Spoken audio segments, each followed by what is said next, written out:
Hey guys, Putrid here, and in today's video I'm going to break down my performance during week 4 of the Fall Skirmish. I hope you like it, and let's get right into it. In order to prepare for week 4 of the Fall Skirmish, I did a lot of studying and analysis to try to figure out the best place to drop. One of the things I did was I looked at week 2 solo competition, and I noticed that Typical Gamer was one of the only top 20 players that wasn't a pro player. I decided to watch all his VODs, and I learned that he would drop Tornado every single time. After doing the same myself in some public matches and a couple scrims, I noticed how much of an effective drop position this is.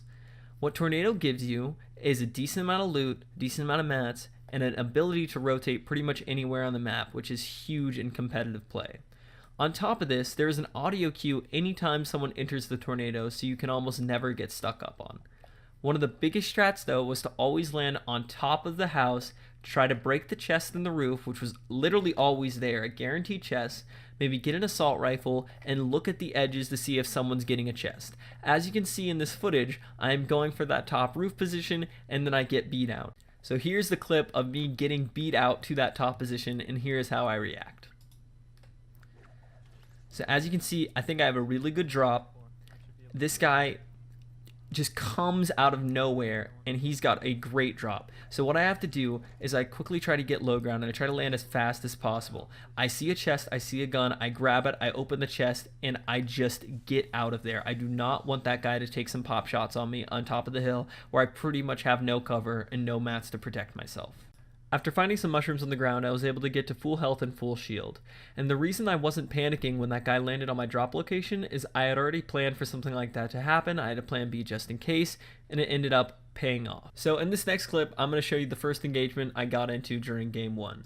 As you can see, I just go to this tree, I'm trying to harvest materials, and boom, on the right side of my screen, right there, I noticed a Red Riding Hood costume. And so I saw that player and I knew that I was in the distance where they could easily hear me harvesting this. So I just sat behind the tree and I tried to use the third person angle to see if he was going to push me. After spending a little time noticing he's not pushing me, I decided to try to push him and to retake high ground.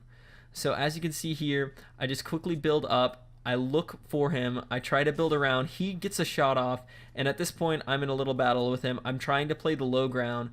He just jumps, gives away high ground. I'm not sure why he was doing that, but basically gives me an easy kill as I come down here, finish him off with attack. And that right there is just something where he probably should have kept high ground if he had, and I kind of got lucky that he wasn't as skilled of a player, but it was still a match that I took with caution and was able to win out. After studying the past games, I knew that people were going to be trying to go into this Tornado and use it to rotate around the map.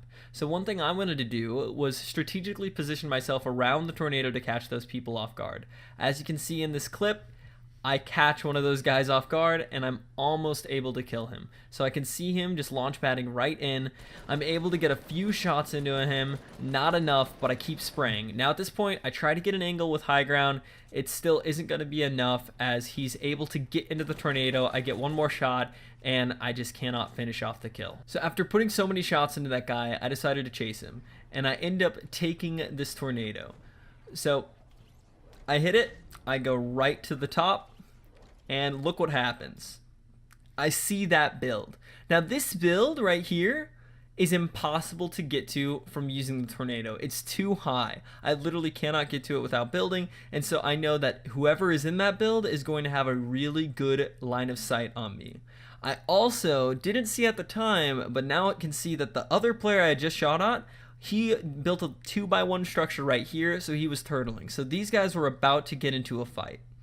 So I don't want any part of that because that guy on high ground has a really solid position and I try to land right where I basically started from. And as you can see, while I'm landing, I end up right next to another player. So I put some shots into him, I try to push him, and I try to just get in favorable positioning. He's heading to the vortex as well. I'm trying to follow him, and I get a nice little angle on this ramp. He takes a shadow stone, goes away. Not much I can do there. So in this next clip, I'm simply just farming for more materials when all of a sudden I hear someone running outside of my cabin. Now I know if I heard him running, he definitely heard me farming, and I do not want to be in the basement of a cabin in case we get into a fight, because that's just a bad place to be in. I can't really build and he's automatically going to have high ground.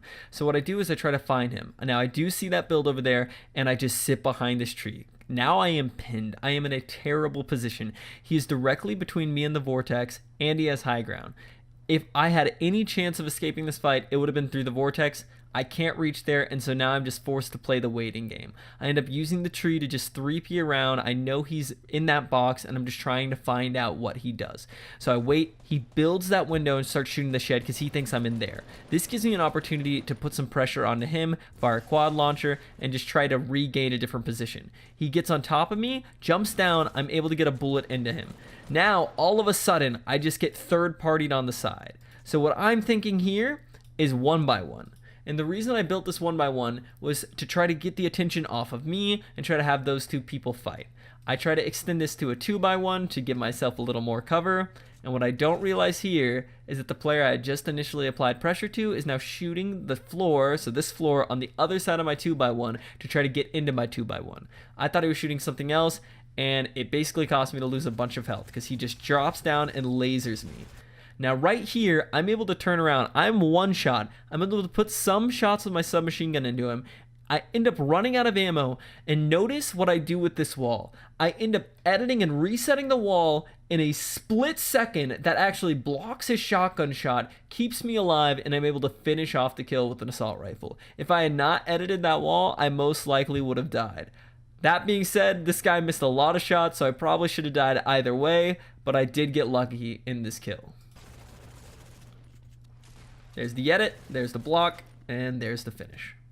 So that other player ended up not actually pushing me, and I was able to just get away. I decided to rotate pretty late here, and now I see a bunch of builds under me, and I'm trying to figure out where to go. And this right here is kind of where my inexperience was a little bit shown, because I've never played in a game where you see a bunch of people and you know exactly where they are.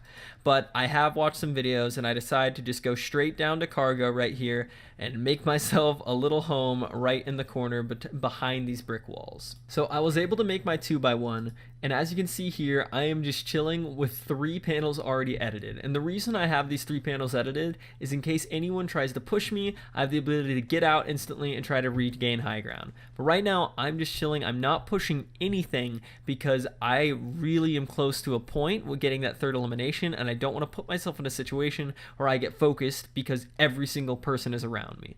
So I'm just spending this time chilling and waiting in my 2x1. After getting a ton of good circle luck, I was in a pretty favorable position to rotate to this new circle. And so I'm just playing it very cautiously, trying to get my way into the safe zone. I see a player right there. I should have pushed up into his 1x1. As you can see, he was able to build a ramp and a wall. If I pushed up just a little more, I would have been able to catch him off guard and most likely would have gotten that kill. Instead, he builds around himself, and there is no way I can get the kill as he just edits straight through the top, and I'm kind of in a bad situation. So right here, I have a lot of players around me, and I know the most important thing that I've learned is you have to own all the walls around you. So that's exactly what I try to do. I try to put a ramp to prevent this guy from just editing and shooting me, try to apply some pressure, and now what I'm going to do is just kind of chill, wait for other players, and try to replace this wall. So I end up replacing that wall, getting it on my own. Another guy on top uses a heavy sniper. If I had not been under my ramp, I most likely would have died. He most likely would have just switched to another weapon and sprayed me down or shotgunned me. So I was very lucky that I wasn't over my ramp at that time. Right here, the new circle is coming in, and I know I need to rotate, and I really want to rotate as early as possible. So what I'm going to do is I'm just going to wait. I'm listening to all these grapplers around me and trying to figure out all the chaos and trying to not die. And I see this guy, so I really want to push him. I try to protect my back. I try to carpet above. I get a nice shot into him, but then all of a sudden it just gets exploded. I'm not exactly sure from where, but this forces me to back off, take cover under this ramp, and drink a mini while all the chaos around me is happening. So I drink the mini. I see another guy on my left, but I'm just like, circle is priority. I need to absolutely get to new circle. So I'm wondering what I should do here, trying to catch people off guard again and not really working. And so I am forced to push out. I see this build. Luckily, I'm able to make this jump, make the jump onto the next ramp. And then right here, I just want to pause real quick. So at this point, this is where I made the biggest mistake in this entire game and most likely this entire tournament for myself. I was so eager to get that third kill and get that extra point that I forgot to stick to my number one rule, which was always make sure you're safe in the circle first. I didn't look at the mini-map and I assumed I was safe. I ended up pushing to my left, not being safe at all and putting myself in a terrible, terrible situation, not only not getting the kill, but not finishing in top 10. So as you can watch the clip, you can watch how hectic it was, how much it was a split decision, but these split decisions make all the difference, and this right here is the reason that I choked 2 points in the fall skirmish. Just jump down, miss my shot, he walls me off, Vivid shoots him there, I try to pre-aim, nothing I can do. He had the wall, had the placement, and just absolutely popped out and destroyed me. I hope you guys enjoyed this video, getting an inside look of my thought process during the fall skirmish. If you want to see more, if you have any suggestions, please comment down below.